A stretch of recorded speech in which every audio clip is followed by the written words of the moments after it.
Apa kabar? Baik, Gimana? bagaimana kabarnya? Baik juga. Gimana puasanya sejauh ini? Alhamdulillah bocor.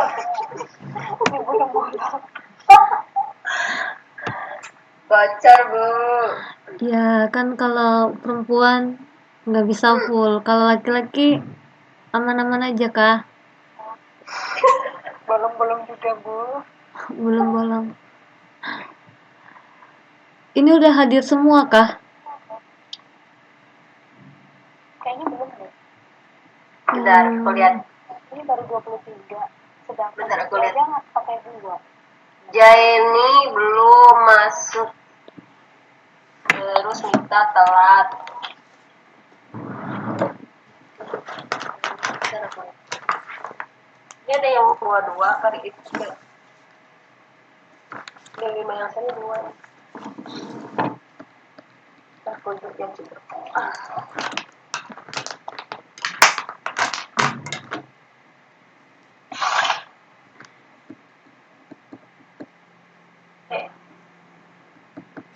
Kita ada. Hadir ya? Jaini sama Dewi aja kah? Dewi ada tuh. Oh, Iya ada, Jenny udah ada. Nanti ada. Mita yang telat. Mita udah ada belum, Mbak? Mita katanya barusan telat. belum. Jaini udah. Jenny udah masuk. Tapi udah masuk nih Triani udah. Ratnasari udah. Riza udah, Hosya udah. Kanisa udah. Siti Mariani udah. Tariun ada.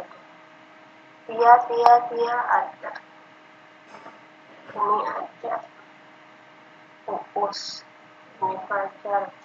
Kusa ini ada nggak sih? Kusa ini belum.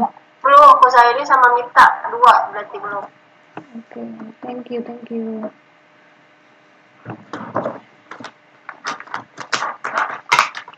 Hari raya kapan ya? Minggu depan ya?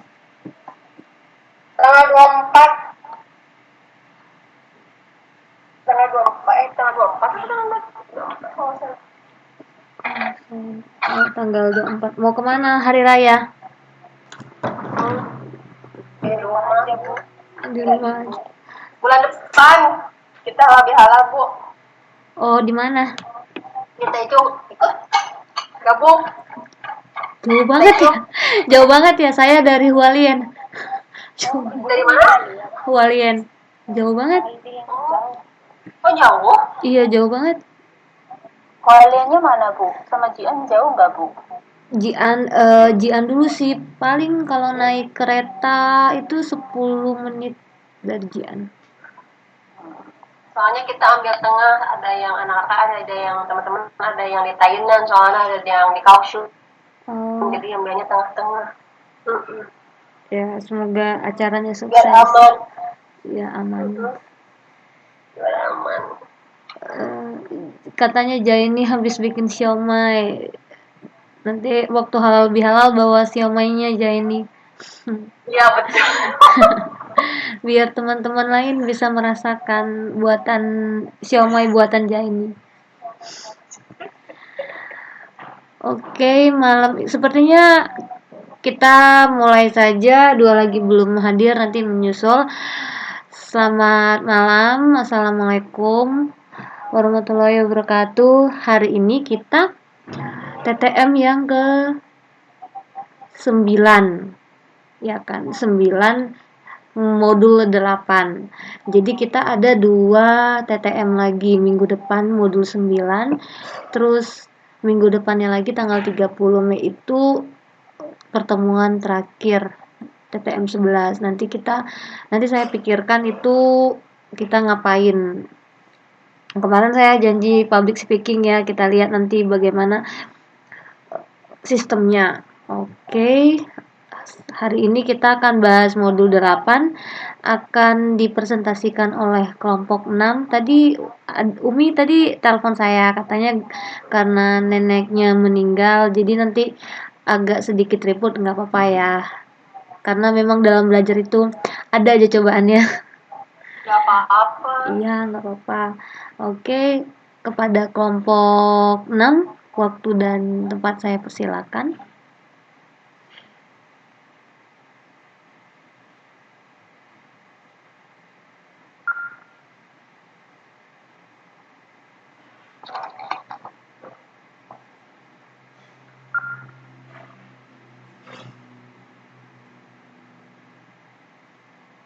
Kak Rosiahnya.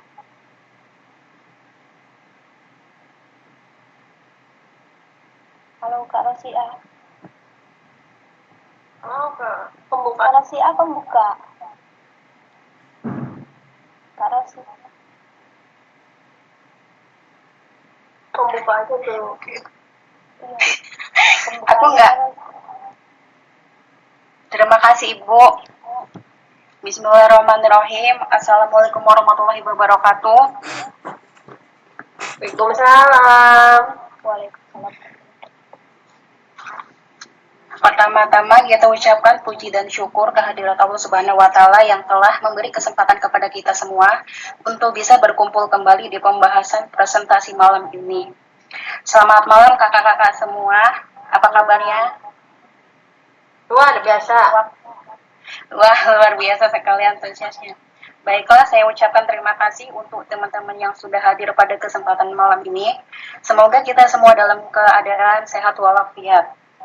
Dan saya ucapkan banyak terima kasih kepada tutor kita yang terhormat, yaitu Ibu Riris Timbura, yang telah memberikan kami kesempatan untuk menyampaikan materi presentasi malam ini. Untuk itu, saya perkenalkan terlebih dahulu anggota dari kelompok kami, yaitu kelompok 6, Rosia dengan saya sendiri, Suci Puspitasari, dan Umi Salamah. Kami dari kelompok 6 akan membacakan presentasi yang telah kami buat dari modul 8 dengan tema pemasaran yang berorientasi pada pelanggan. Sebelum kami memulai presentasi, untuk teman-teman jika ada pertanyaan mengenai pembahasan bisa ditanyakan di akhir presentasi. Baiklah, untuk mempersingkat waktu, pembacaan materi pertama akan dibacakan oleh teman kita yaitu Suci Puspitasari. Materi kedua oleh saya sendiri dan materi yang terakhir oleh Kak Umi Salamah. Kak Suci Puspitasari untuk tempat dan waktunya dipersilahkan. Terima kasih. Next, Bu. Slide-nya. Pemasaran yang berorientasi pada pelanggan. Next.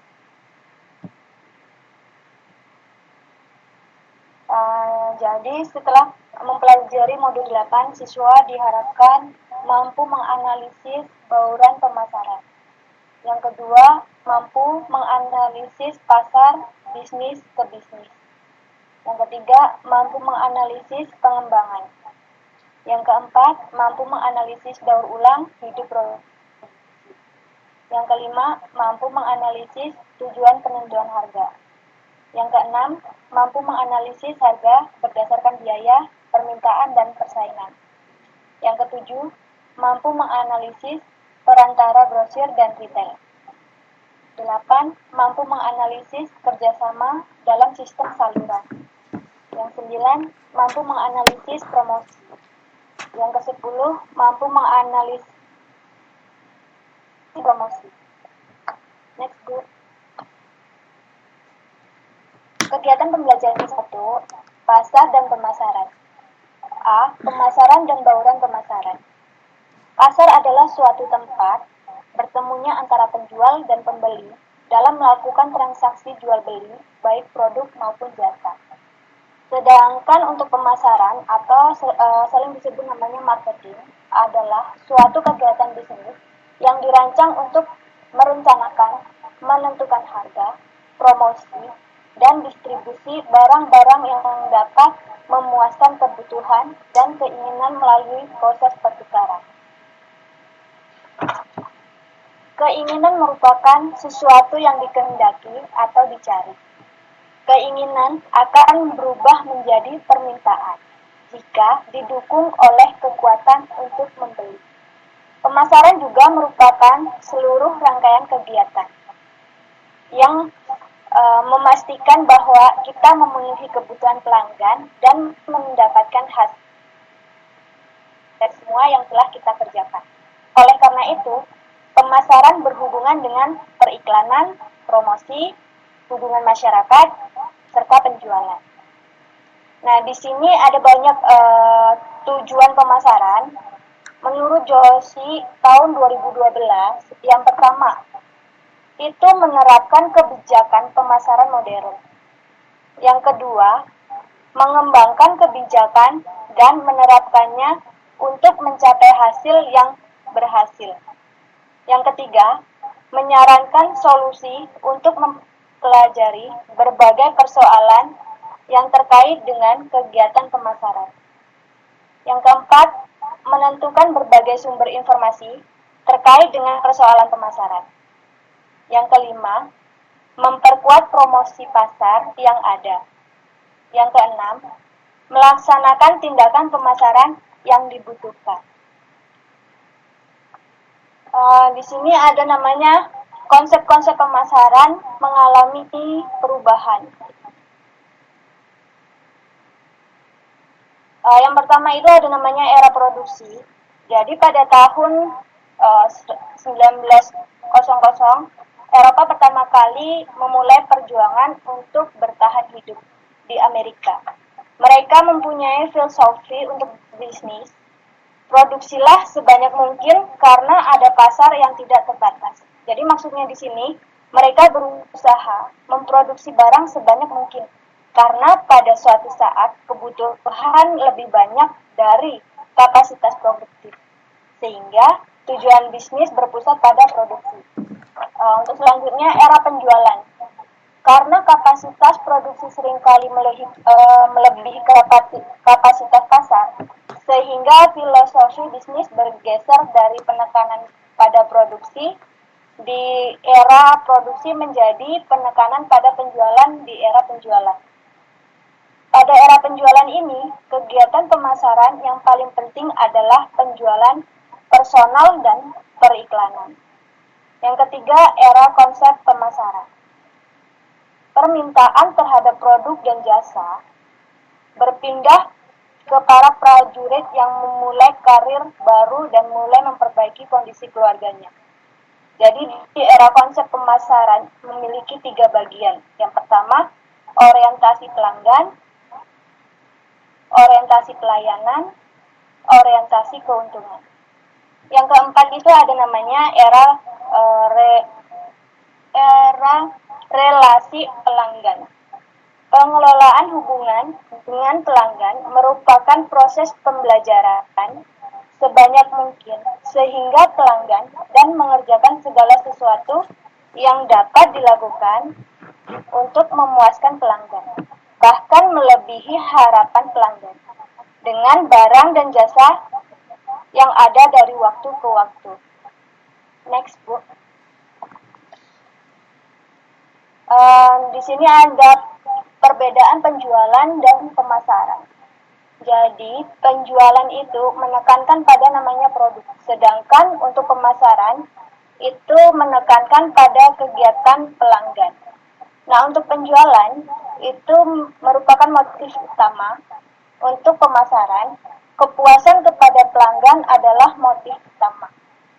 Nah, untuk penjualan, produk terlebih dahulu, kemudian melakukan penjualan tanpa memperhatikan kebutuhan pelanggan. Serta kalau di pemasaran, kebutuhan pelanggan diketahui lebih dahulu.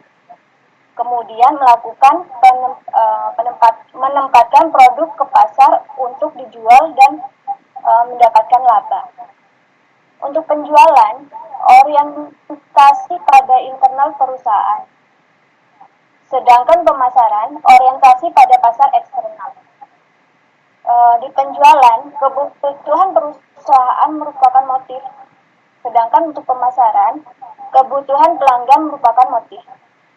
Di penjualan, biaya akan menentukan harga. Sedangkan di pemasaran, pelanggan menentukan harga. Harga menentukan biaya. Di penjualan memandang pelanggan sebagai hubungan terakhir dalam bisnis. Sedangkan di dalam pemasaran, pemasaran memandang pelanggan sebagai semua tujuan bisnis. Untuk penjualan, penjualan merupakan kegiatan mengubah barang menjadi kas. Sedangkan di dalam pemasaran, pemasaran merupakan kegiatan mengubah kebutuhan pelanggan menjadi produk. Next, Bu.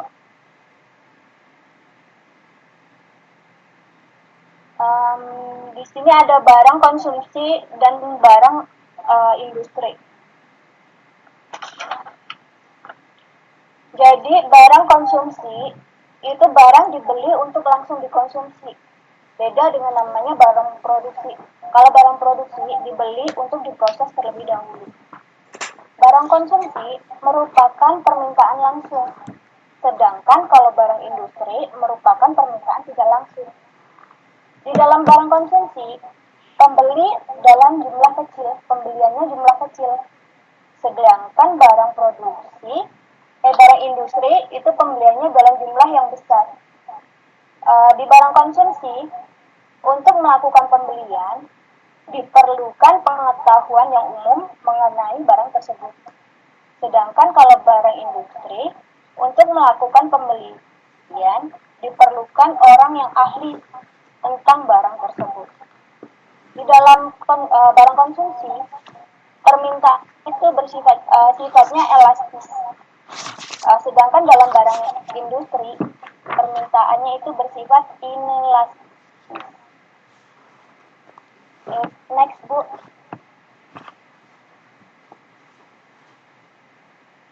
Pasar bisnis ke bisnis. Jadi dalam pasar bisnis ke bisnis ini meliputi semua individu dan organisasi yang menginginkan produk atau jasa yang digunakan menghasilkan produk atau jasa lain untuk dijual, disiapkan atau ditawarkan pada pihak lain. Di dalam pasar bisnis ke bisnis ini memiliki namanya 3 konsep pemasaran. Jadi yang pertama itu konsep pemasaran tradisional. Yang kedua konsep pemasaran modern.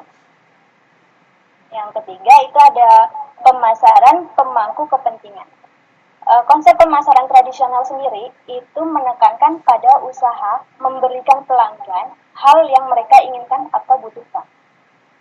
Untuk konsep pemasaran modern itu memperkenalkan kebutuhan pada pemangku kepentingan dan berusaha memuaskan mereka. Untuk pemasaran pemangku kepentingan merupakan usaha menyusun dan mempertahankan berbagai keuntungan dari hubungan pertukaran dari waktu ke waktu dengan semua pemangku kepentingan. Next, Bu. Untuk kegiatan belajar 2, pengembangan produk. A. Pengembangan produk dan penawaran produk. Pengembangan produk adalah upaya perusahaan untuk senantiasa menciptakan produk-produk baru serta memperbaiki atau memodifikasi produk-produk lamanya agar dapat selalu memenuhi kebutuhan pasar dan selera konsumen. Jadi di dalam pengembangan produk dan penyewaan produk itu pembelian ada 2, pembelian produk konsumsi dan pembelian produk industri. Kalau untuk pembelian produk konsumsi atau customer product itu dibagi menjadi 3. Yang pertama produk atau jasa yang mudah didapat. Yang kedua produk dan jasa yang dapat dibeli. Yang ketiga produk dan jasa khusus. Untuk pemilihan produk industri atau industrial produk itu ada 2. Yang pertama produk pembayaran, yang kedua produk modal. Next, Bu.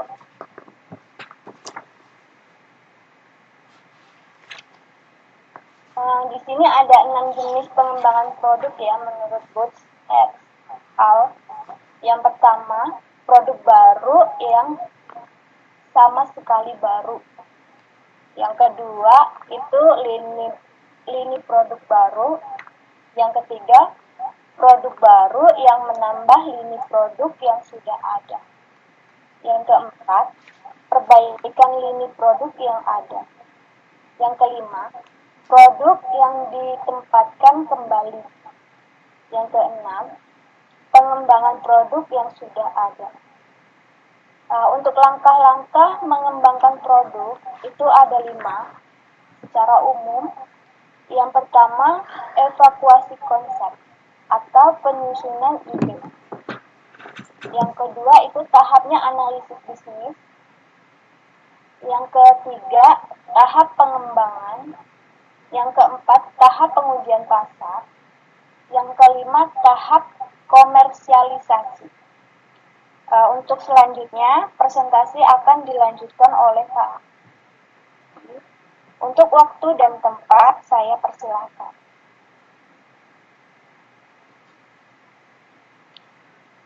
Baik, terima kasih Kak. Untuk selanjutnya yaitu pengemasan dan merek pada produk. Salah satu evaluasi konsumen terhadap produk adalah evaluasi terhadap pengemasan produk dan merek produknya. Selain itu, pengemasan produk dapat membuat produk lebih atraktif terhadap para pengecer. Pengemasan produk merupakan aspek yang sangat penting bagi produk yang akan ditawarkan. Kegiatan pengemasan produk sebagai bagian dari promosi, dan di sini juga ada beberapa fungsi pengemasan pada produk. Yang pertama yaitu ada untuk melindungi produk agar memudahkan penyimpanan produk, melindungi produk dari pencurian dan mudah dibuka dan ditutup.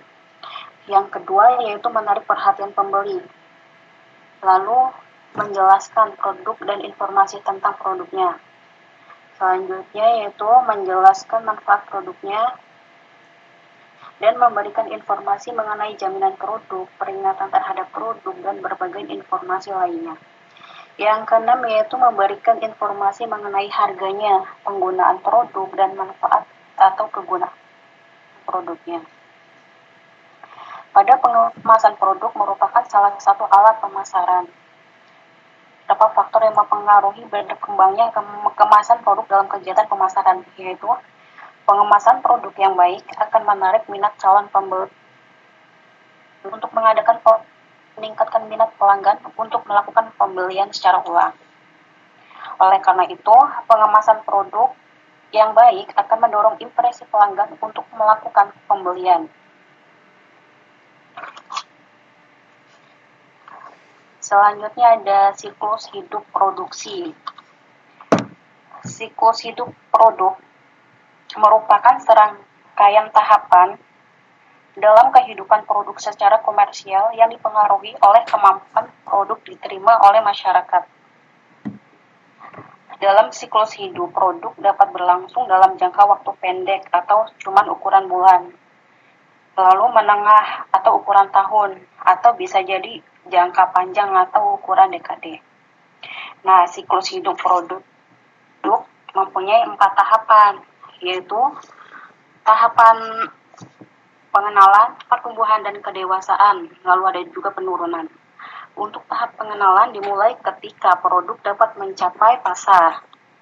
Pemasar harus berfokus pada pasar potensial yang menyadari adanya produk dan manfaat produk tersebut. Pada tahap ini memerlukan kegiatan promosi dan biaya pengembangan produk untuk keuntungan atau laba yang tinggi. Selanjutnya yaitu tahap pertumbuhan. Tahap pertumbuhan terjadi ketika produk baru mulai mendapatkan tanggapan dari pelanggan dan penjualan produk meningkat secara cepat. Para pemasar harus tetap melanjutkan usahanya melakukan promosi untuk tetap meningkatkan penjualannya. Produk mulai menunjukkan keuntungan yang diperoleh, namun perusahaan lain mulai memasuki bisnis tersebut dengan mengenalkan produk yang mirip dengan produk kita dengan harga yang lebih rendah. Selanjutnya, tahap kedewasaan. Tahap kedewasaan dirasakan ketika pertumbuhan penjualan mulai menurun. hal ini disebabkan pesaing mulai banyak yang masuk, sehingga pemotongan harga, peningkatan promosi, dan periklanan sulit dapat mendongkrak volume pada penjualan. Apabila tidak ada upaya perusahaan untuk memperkenalkan pada produk, maka tahap ini akan berakhir dengan penurunan penjualan. Lalu yang terakhir yaitu tahap penurunan, ditandai dengan semakin menurunnya penjualan dan laba, perusahaan lebih baik mengurangi promosinya, karena tetap tidak dapat meningkatkan penjualan dan labanya perusahaan. Para pemasar harus dapat mengidentifikasi produk sehingga pelanggan dapat mengenalinya dengan mudah. Biasanya dua hal yang perlu diperhatikan agar produk mudah dikenali pembeli adalah dalam pemberian nama merek atau branding dan pengemasan pada produknya atau speknya. Next Bu. Nah, sementara itu setiap tahap dalam siklus hidup produk juga memiliki beberapa strategi. Dalam tabel berikut ada beberapa strategi pemasaran sesuai tahap siklus hidup produknya. Pada tahap pengenalan, pada umumnya penjualan lebih rendah, belum banyak pesaing, dan keuntungannya pun belum bisa dicapai atau bahkan perusahaan harus merugi. Pengenalan kita lihat dari produknya. Produknya penawaran ke pasar menguji produk dalam jumlah yang terbatas. Untuk harganya dalam pengenalan, harga berkenalan, skimming atau strategi atau penetration pricing. Untuk distribusinya menggunakan pedagang besar dan memilih saluran distribusi. Dan untuk promosinya, promosi periklanan gencar agar pelanggan mengenal produk tersebut. Pada tahap pertumbuhan yaitu penjualan meningkat secara cepat sehingga keuntungan juga meningkat. Namun, pesaing mulai bermunculan. Nah, dalam pada pertumbuhan ini untuk memperbaiki produk atau bauran produk yang terbatas. Untuk harganya kita lihat untuk menyesuaikan harga dengan para pesaing. Dan untuk distribusinya meningkatkan distribusi. Dan untuk promosinya untuk promosinya periklanan mulai mendapatkan pesaing. Lalu ada tahap kedewasaan. Biasanya dalam tahap kedewasaan ini penjualan telah mencapai puncaknya dan sulit ditingkatkan kembali. Keuntungan mulai menurun sedangkan pesaing tidak bertambah lagi atau bahkan mengalami penurunan. Nah, dalam kedewasaan ini kita lihat dari produknya, diferensiasi produk untuk memuaskan segmen pasar yang berbeda. Untuk harganya terus menurunkan harga. Lalu untuk distribusinya, intensifikasi distribusi atau mengganti pedagang yang besar. Lalu untuk promosinya dalam kedewasaan ini, menekankan nama merek dan berbeda dari yang lain. Yang terakhir yaitu tahap penurunan. Tahap penurunan penjualan semakin jatuh, pesaing juga sudah tidak berminat lagi dalam bisnis tersebut. Dan keuntungan pun menurun atau bahkan mengalami kerugian. Dalam penurunan ini, kita lihat dari produknya, memotong bauran produk, mengembangkan ide pada produk baru. Dilihat dari pesaingnya harus mempertimbangkan lagi kenaikan harganya. Untuk distribusinya harus menutup beberapa outlet, lalu untuk promosinya mengurangi periklanan hanya untuk pelanggan yang setia saja. Next.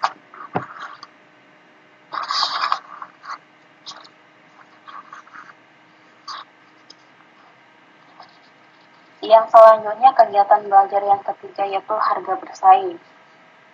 Tujuan penentuan harga atau pricing merupakan penentuan hal yang pelanggan harus dibayarkan dan hal yang penjual dapatkan dari proses pertukaran produk itu. Ada dua tujuan utama penentuan harga, yaitu tujuan memaksimumkan keuntungan dan tujuan mendapatkan pangsa pasar atau dapat memasuki pasar. Tujuan memaksimumkan keuntungan merupakan tujuan penentuan harga untuk menentukan hasil dapat dicapai pada perusahaan. Hal ini berarti penentuan harga dilakukan untuk dapat menjual unit produk dalam jumlah yang tertentu yang dapat meningkatkan keuntungan yang setinggi mungkin. Apabila pada perusahaan menetapkan harga yang rendah, maka jumlah penjualannya pun dapat dipastikan lebih tinggi.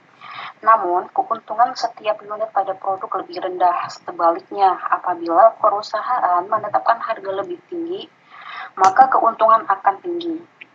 Tetapi jumlah penjualan akan menurun. Oleh karena itu, dalam penentuan harga, perusahaan harus mempertimbangkan lagi biaya bahan baku dan tenaga kerjanya, sumber daya modal, tanah dan peralatan atau mesinnya, biaya pemasaran atau staf dan fasilitas pemasarannya, dan sebagainya. Apabila perusahaan mampu menggunakan sumber dayanya secara efisien, maka perusahaan akan dapat menyusun harga yang dapat menutup biaya yang dikeluarkan dan mencapai target keuntungan sesuai dengan yang diharapkan. Yang kedua yaitu tujuan yang kedua adalah untuk mendapatkan pangsa pasar atau dapat memasuki pasar sasaran.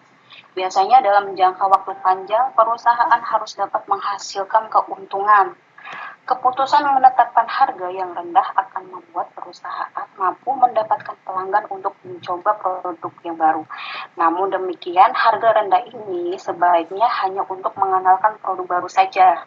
Apabila produk telah dapat diterima oleh masyarakat, maka harga akan dinaikkan sesuai dengan kualitas dan kegunaan produk tersebut. Next. Yang selanjutnya yaitu strategi penentuan pada harga, atau terdapat 5 strategi penentuan harga menurut JOS 2012, yaitu ada memaksimumkan kuantitas penjualan, target harga pengembalian, harga berdasarkan nilai, dan penetapan harga populer. Dan yang terakhir yaitu penetapan harga yang adil. Strategi memaksimumkan harga penjualan dilakukan dengan mengurangi biaya produksi dan memaksimumkan jumlah produksinya. Biasanya strategi ini sangat digunakan untuk memasuki pasar-pasar baru. Nah, untuk strategi yang kedua adalah target pengembalian harga. Pada strategi ini, harga ditentukan berdasarkan beberapa banyak pengembalian investasinya yang akan dicapai. Biasanya selanjutnya strategi ketiga adalah penentuan harga berdasarkan nilai. Pada strategi ketiga ini, harga ditentukan berdasarkan nilai yang diberikan pelanggan terhadap produk yang akan kita tawarkan kepada pelanggan. Untuk strategi keempat adalah penentuan harga populer. Pada strategi penentuan harga ini, harga ditentukan berdasarkan nilainya pada pelanggan terhadap uang yang dibelanjakannya untuk membeli barang tersebut. Sementara itu, yang terakhir strategi penentuan harga adil, yaitu penentuan harga yang didasarkan atas range yang ditetapkan pada pelanggan. Strategi ini digunakan berdasarkan pada hasil penelitian terhadap pelanggan. Selanjutnya, bagaimana langkah-langkah yang tepat dalam menentukan harga? Nah, langkah yang pertama yaitu menentukan permintaannya. Untuk menentukan permintaan terhadap produk yang akan kita tawarkan, pada kondisi normal harga yang tinggi akan menurunkan permintaan dan harga rendah akan menaikkan permintaan. Namun, produsen harus melihat bagaimana produk dan harganya pesaing dan bagaimana posisi produk dibandingkan dengan pesaing. Langkah yang kedua yaitu dengan membuat prediksi terhadap reaksi pesaing. Untuk mengetahui reaksi pesaing, perusahaan perlu mengumpulkan data mengenai produknya, biaya pangsa pasar, dan sebagainya. Untuk langkah ketiga adalah menyusun pangsa pasar atau produk yang kita tawarkan. Biasanya harga yang rendah akan meningkatkan pangsa pasar, sedangkan harga yang tinggi akan menurunkan pangsa pasar. Pangsa pasar tersebut selain dipengaruhi oleh harga, dipengaruhi pula oleh kapasitas pada produksinya. Next.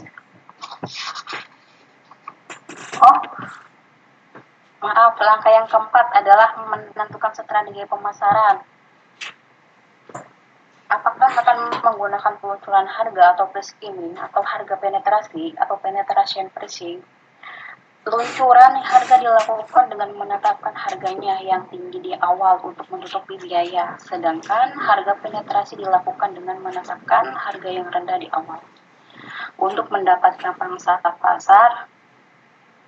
Next,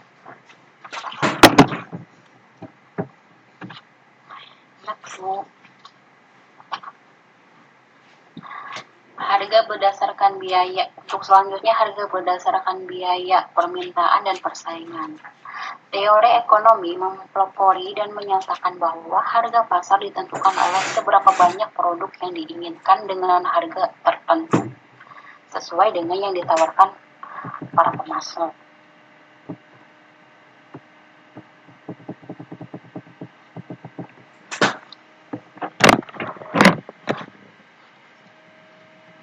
Menurut ada beberapa perusahaan menentukan harga. Beberapa perusahaan menentukan harga berdasarkan pada estimasi biaya produksi per unit produk, kemudian menambahkan markup sejumlah tertentu untuk menentukan keuntungan yang akan diperoleh. Metode ini sering disebut dengan cost-based pricing. Beberapa perusahaan lain menentukan harga berdasarkan ketersediaan produknya. Pada ketersediaan produk di perusahaan, pada umumnya perusahaan akan menurunkan harga apabila banyaknya persediaan melimpah dan perusahaan menginginkan pengurangan persediaan tersebut. Pertimbangan ketiga dalam menentukan harga adalah harga pesaingnya. Harga penetrasi seperti yang telah dijelaskan sebelumnya merupakan strategi penetapan harga di bawah pesaing untuk menenangkan persaingan. Penetapan harga ini seringkali digunakan untuk perusahaan penerbangan seperti mobil dan perusahaan makanan. Dan keberhasilan strategi penetrasi ini tergantung pada tanggapan pembeli terhadap penurunan harga tersebut. Biasanya permintaan terhadap produk yang fleksibel atau elastis terhadap harga pasti akan memberikan respon tinggi dan menambah jumlah pembeliannya. Untuk selanjutnya akan dibacakan oleh Kak Umi Salamah.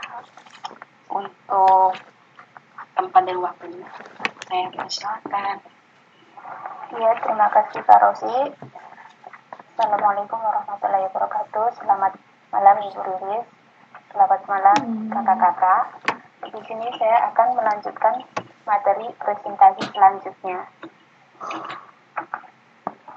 Kegiatan belajar 4, mendistribusikan produk dengan cepat dan efisien. A. Perantara, grosiran dan retail. Ada dua komponen utama dalam strategi distribusi organisasi. Yang pertama, saluran distribusi. Yang kedua, distribusi fisik. Saluran distribusi merupakan saluran di mana produk dan semua yang terkait dengan produk tersebut disampaikan dari produsen ke konsumen atau pengguna. Distribusi fisik merupakan pergerakan nyata produk ke penggunanya. Next, Bu.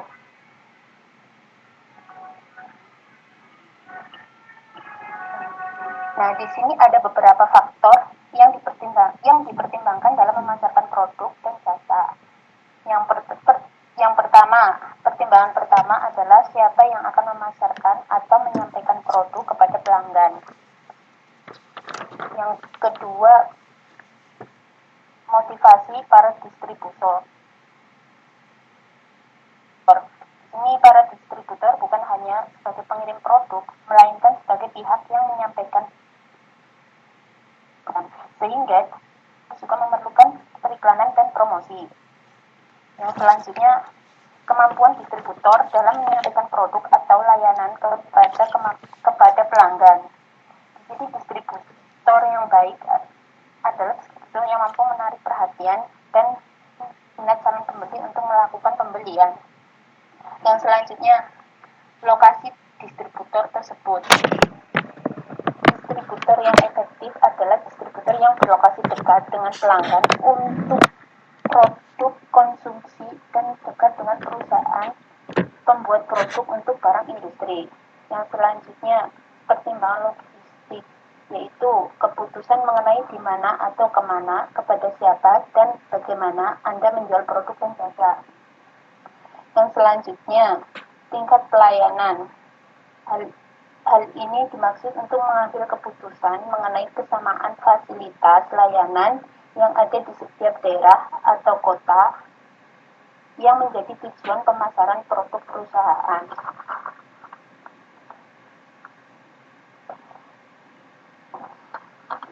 Lanjut. Menurut Everett dan Griffith tahun 2009, terdapat 4 jenis saluran distribusi. Yang pertama, distribusi langsung. Distribusi langsung merupakan hubungan langsung antara produsen dan konsumen secara langsung dan sederhana dan pada umumnya digunakan dalam pasar bisnis ke bisnis. Yang kedua, distribusi melalui pengecer, yaitu penyampaian produk dari produsen kepada konsumen melalui para pengecer. Misalnya, Van Gouttier dan Jean Levis yang mempunyai outlet khusus atau outlet besar seperti Walmart.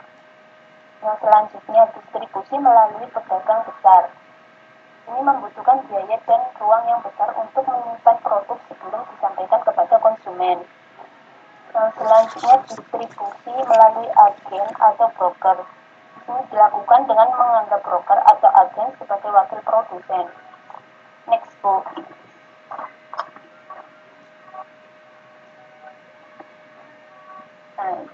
Jangkauan pemasaran market coverage dikelompokkan dalam 3 jenis. Nah, di sini jangkauan yang pertama distribusi intensif. Distribusi intensif yaitu merupakan pendistribusian produk kepada outlet. Yang kedua, distribusi selektif. Ini digunakan untuk mendistribusikan produk melalui outlet khusus seperti komputer. Yang selanjutnya, distribusi eksklusif. Distribusi eksklusif merupakan upaya pemasaran dengan mendistribusikan atau memasarkan produk hanya pada satu outlet khusus. Nah, jadi ketiga distribusi tersebut memiliki keunggulan dan kelemahan masing-masing. Jadi distribusi intensif, keunggulannya memberikan kemudahan akses bagi pelanggan dan pembeli. Kelemahan, beberapa outlet tidak akan menerima produk jika pelanggan atau pembeli produk di tempat tersebut. Distribusi selektif, keunggulannya distribusi hanya difokuskan pada outlet yang terdapat permintaan terhadap produk tersebut atau pada outlet yang memiliki karyawan yang berpengalaman menjual produk tersebut. Kelemahannya, karena distribusinya selektif, produk tidak dapat diakses semudah pada distribusi intensif. Yang selanjutnya, distribusi eksklusif. Keunggulannya, karena distribusi hanya difokuskan pada beberapa outlet, maka persepsi pembeli terhadap produk. Untuk kelemahan, akses produser dan pembeli terbatas. Next book.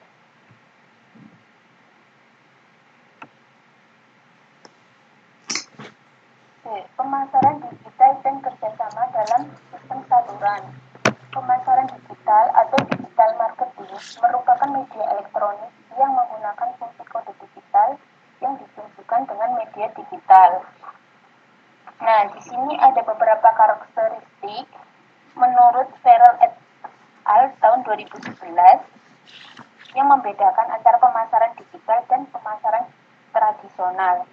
Yang pertama, addressability, yaitu kemampuan dalam mengidentifikasi pelanggan sebelum membuat keputusan untuk melakukan pembelian. Yang kedua, interactivity, yaitu kemampuan yang memungkinkan pelanggan mengekspresikan kebutuhan dan keinginannya secara langsung kepada perusahaan sebagai tanggapan atas komunikasi yang telah terjalin antara pihak perusahaan dan pelanggan. Yang selanjutnya, accessibility, yaitu kemampuan yang memungkinkan pelanggan mendapatkan informasi mengenai produk pesaing, harga, dan pandangan tersaing, dan berbagai informasi mengenai perusahaan. Selanjutnya, connectivity, yaitu kemampuan mempertahankan pelanggan,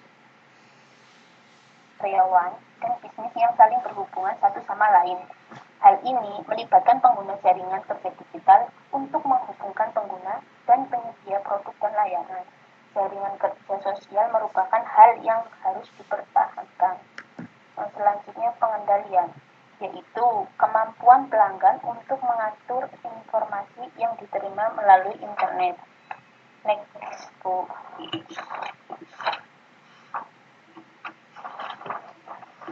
Kegiatan belajar 5. Teknik promosi yang efektif. A. Promosi adalah upaya untuk memberitahukan atau menawarkan produk atau jasa dengan tujuan menarik konsumen. Menurut Nickel et al. 2005, ada beberapa tahapan dalam melakukan promosi. Yang pertama, mengidentifikasi target pasar. Yang kedua, menentukan sasaran setiap elemen dalam bauran promosi. Sasaran yang ditetapkan harus dapat diukur dan jelas. Yang ketiga, menentukan anggaran promosi. Proses anggaran dapat mengklarifikasi jumlah banyak anggaran yang digunakan dalam periklanan, penjualan, personal, dan usaha-usaha pemasaran lain. Yang keempat, mengembangkan pesan. Sasaran program promosi terintegrasi adalah memiliki pesan yang dapat dikomunikasikan dengan jelas menggunakan periklanan, public relation, penjualan, dan usaha promosi lainnya. Kelima, menerapkan rencana.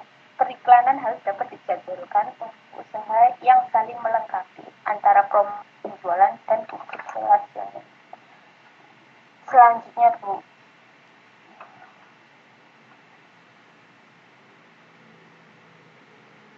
Bauran promosi. Cara promosi yang paling kuat dalam pemasaran. Ini ada periklanan. Yang pertama periklanan atau advertising, yaitu periklanan merupakan kegiatan penyampaian pesan visual dan oral kepada masyarakat untuk memberi informasi atau mempengaruhi masyarakat untuk meningkatkan perhatian pada iklan tersebut. Yang kedua, penjualan personal atau personal selling. Penjualan personal merupakan presentasi secara personal yang digunakan untuk memengaruhi satu atau beberapa pembeli. Yang ketiga, promosi penjualan, sales promotion. Promosi penjualan merupakan bauran promosi jangka pendek untuk mendorong calon pembeli melakukan pembelian dan mendorong adanya kerjasama di antara saluran distribusi. Yang keempat, publikasi. Publikasi merupakan informasi mengenai perusahaan, produk, atau berbagai peristiwa yang disampaikan menggunakan media massa. Next slide.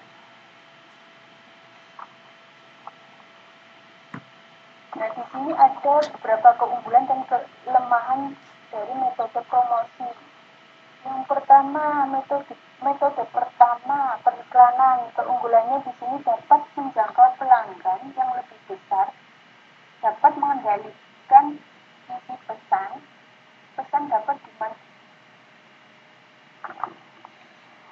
dapat dimodifikasi sesuai pendengar yang berbeda. Untuk kelemahan, mahal, tetapi tidak bersifat personal, sulit diukur keefektifannya, terbatas untuk penjualan yang dekat. Penjualan personal, di sini keunggulannya memberikan perhatian khusus secara personal. Pesan dapat disusun sesuai kebutuhan pelanggan, menghasilkan tanggapan langsung pembeli. Keefektifannya dapat diukur. Untuk kelemahan, sulit menjangkau banyak konsumen, biaya tinggi, membutuhkan pengalaman untuk mengadakan pendekatan dengan pelanggan. Metode yang selanjutnya, promosi penjualan. Promosi penjualan memiliki keunggulan menawarkan berbagai insentif untuk pembeli yang melakukan pembelian terhadap produk kita. Dapat menarik perhatian pembeli potensial. Keefektifan dapat diukur. Peningkatan penjualan jangka pendek. Kelemahan, tidak dapat menjangkau pelanggan sebanyak dalam periklanan.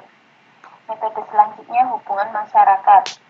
Keunggulannya merupakan metode yang tidak mahal untuk membangun image terhadap perusahaan dan produk, membangun sikap positif terhadap produk atau perusahaan. Kelemahannya menyediakan hanya untuk jumlah promosi yang terbatas karena pemberitaan koran, konferensi, pers tidak selalu dapat dimuat di media, sulit diukur keefektifannya. Sumbernya dari Madura 2007, Bond dan Kurt. Selanjutnya nih. Terima kasih. Untuk selanjutnya mungkin Kak Rosi mau nambahin. Silakan Kak Rosi.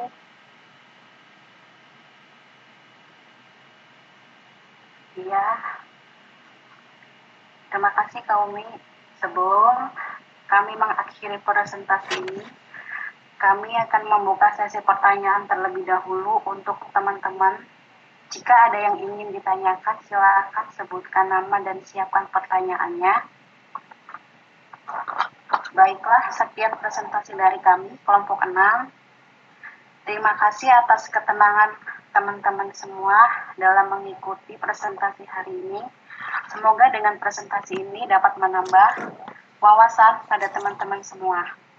Dan apabila ada tutur kata kami yang kurang berkenan di hati teman-teman semua, mohon untuk dimaafkan. Karena kesempurnaan hanya milik Allah Subhanahu wa Ta'ala. Sekian, selamat malam dan sampai jumpa di lain waktu. Wassalamualaikum warahmatullahi wabarakatuh. Waalaikumsalam. Terima kasih untuk kelompok 6 atas presentasinya.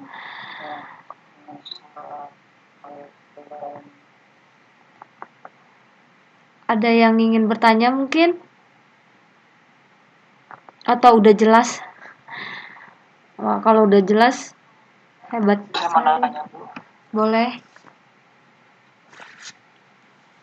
Silakan.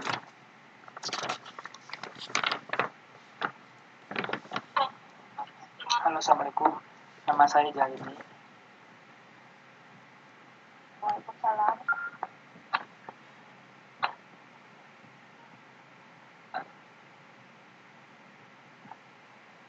Halo. Halo, waalaikumsalam.